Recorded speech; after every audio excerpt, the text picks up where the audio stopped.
This is teddygaming. Welcome back to another review on the Teenage Mutant Ninja Turtles, the Sandman Adventures April special one-shot thing. Yeah, this issue was... I wasn't sure what to really expect with this issue, just because going into this one, knowing that we're going to be having a story about A-Stock and April, and also another story with Mo and Lisa, there's a lot of stuff which I just wasn't too sure what to really expect. And after reading it, I just don't know what to really make of it, because there's a lot of stuff in here which I really enjoy, a lot of surprises, and just all around just a fun issue, and just one which I just did not really expect to go in this direction. But again, with like so many of these issues, it just keeps giving me more surprises, and I keep loving it so much. And also this issue got two stories as well, which, yeah, I'm quite surprised by that as well. I sort of was, but also at the same time wasn't. But with the way that they go around with Tandem, that's the thing that really caught me off guard with how they like tell the stories, and I'll explain just a little bit. So yeah. Okay, so with the actual main story, it's dealing with April being teleported away into another dimension where A-Stock is on like a hunt for this heart. Yeah, so with the story, we do get April just reporting the news with Professor MacGuffin, and that's when she's teleported away to the other place. So I'm going to talk about the stuff which is happening on Earth, which, yeah, there's not really too much I can really say about it. We've got Professor MacGuffin. Yeah, for some reason he really wants to get April back because April's like his favourite TV personality.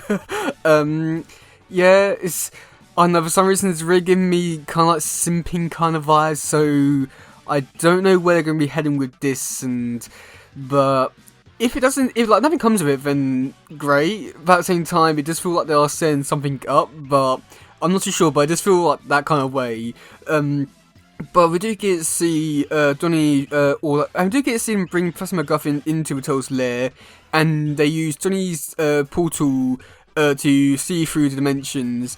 And I must admit, here was pretty fun because we got to see like a clown. People were saying it could be like It the Clown, which that'll be a cool reference. We got to see the Rock Soldier from issue, I believe it was issue 2 from the original Sandman Adventure stuff, which I was not expecting to see that, so I really like to see him like make a return. And also we got to see like the first appearance of Scratch the Cat, and I don't know what to really say about that. It put a big smile on my face, despite not really caring or knowing much about the character. And like after seeing this issue, given like a whole dedicated issue to a character who I believe only appeared on the TV screen in the show for about a few seconds, it really does give me quite a bit of hope for the future for the series, in terms of like seeing like this character and like maybe bringing like other toy characters into like the comics and stuff like that. I feel like I've seen this issue, like there's so much potential now, and just seeing Scratch Cat here, yeah, it was fun. I want to see more. But meanwhile, on April's side of things, we do get to see her team up with A-Stock, and they're going into a temple to try and find this heart thing that basically it shows the user what they want to find, and they can only use it once. It's very Indiana Jones kind of thing, and I do think that this went by a little bit too fast. But I think that was just because we're already at the temple, and most of it was just going inside and, you know, actually just being there and stuff like that. So I do feel like it went by a little bit too fast, but I think it went fast enough, but I feel like it could have been slowed down quite a bit. But I do get to see him get captured by the villains, which are Goose now, which, yeah, they really are playing into the comedy side of things, and it works just enough. And that's when they decide to get April to go over to get the thing. She gets the thing, they leave, the temple crumbles, and A-Stock sends her home. Yeah, I mean, I feel like with this story, it was like good enough. I feel like there was a lot of room for them to improve in terms of like the pacing for the story, because it does feel extremely rushed in like a certain way. But I'm just not sure, just because I feel like because with like majority of the issue already taking place like, halfway through like the A-Stock story, and basically more or less being at the end of things, it's all just feel like this whole story is like very rushed, but it works well enough, I want to say. And then for the other story, which I was really surprised at with how they told the story, Now, the reason why I'm a bit surprised, and I feel a little bit stupid in a way for saying this, but in the first part of the story, we do get to see Raph and Mikey say, "Oh yeah, we'll go out to the surface and look, we'll go out and look for crime or something along those kind of lines." And I didn't think too much of it. I just thought it would just be a throwaway line, just thinking, "Oh yeah, those two characters just gonna be going off and doing their own thing, while like everyone else deals with the April situation." Didn't think much of it. But this backup story is taking place like during that sort of time, and I was quite surprised by that. Just because I was somewhat expecting like this like backup story of Mona Lisa just to like take place in like a different day or have every character or something along those kind of lines, but I was quite surprised by it. And also I must admit here we do get to see another great moment of another character doing like the shrug thing. It's pairing really well the Angel one, which came out I believe last year. I really want more artists to do this kind of thing. I want to build a collection of these these kind of poses with like different characters. So if any artists is out there and they're doing like future issues of Turtles, please draw something like this. This is what we need. This is what we want. I love this so much. But yeah, Mona Lisa, she's back in town, and she's come in and she said that basically she tracked down the people who mutated her, and there's this big boss who's in town. He's related to Don Vizioso, I think, Don Tiletti. Oh god, these names are not grateful for my speaking problem. But either way, Raph, Mikey and Mona Lisa, they go to a building, they see the bad guys, they beat him up, and yeah, there's not really too much to it. I mean, the suit which the bad guy used, it sort of reminded me a little bit of the like Return to New York Baxter Stockman suit which he used in the 2003 show. But other than that, like this bit here, I mean, I do mention it in the issue because we do get to see Mona Lisa do a full call break, which, yeah, I wish I would just limit it to just Raphael or just no characters whatsoever. But they, like, say, "Oh, yeah, well, this story is so short because it's in a backup issue." And it's great which they're acknowledging it, but at the same time, it's bad because I want to see a lot more of it. It shouldn't be over within, like, a few pages.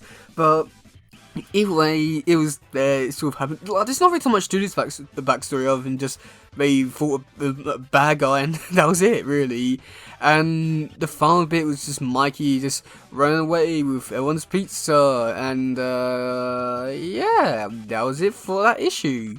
So yeah, I mean, it must admit, overall, this issue, I mean, I just didn't know what to really expect with this one, just because, like, just judging it by the description and the covers, there was so much going on in this issue which I wasn't too sure what to really make of it, and with quite a bit of it I didn't really care all too much for it, and just, most of it I still don't really, like with Ace Dark and Mona Lisa, but I guess this might just be because like I'm not an 80s kid or something like that, but I mean, I feel like overall it was still a pretty decent issue. The artwork done by two artists, which yeah, I was quite surprised by, just because going by the description and stuff about it, I thought it was just going to be done by Sarah Meyer, but no, it's done by Jack Lawrence.